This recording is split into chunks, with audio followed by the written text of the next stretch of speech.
Chandrapur police घरफोडीच्या 3 गुन्ह्यांचा पर्दाफाश, 21 लाखांचा मुद्देमाल जप्त। चंद्रपूर शहरात वाढत्या घरफोडीच्या घटनांच्या पार्श्वभूमीवर स्थानिक गुन्हे शाखेने मोठी कारवाई करत रामनगर पोलीस ठाणे हद्दीतील 3 घरफोडीचे गुन्हे उघडकीस आणले आहेत।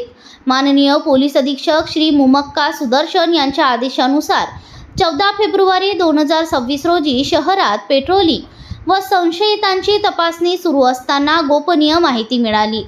त्यानुसार इंदिरानगर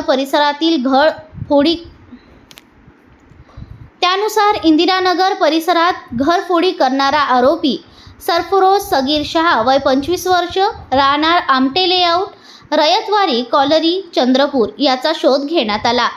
तपासादरम्यान सरफरोज शाह व त्याचा साथीदार सद्दाम मुस्ताक शेख वय 30 वर्ष, राहणार घुगुस यांना ताब्यात घेऊन चौकशी केली असता त्यांनी रामनगर हद्दीतील इंदिरानगर, किशननगर व श्यामनगर परिसरात 3 ठिकाणी घरफोडी केल्याची कबुली दिली।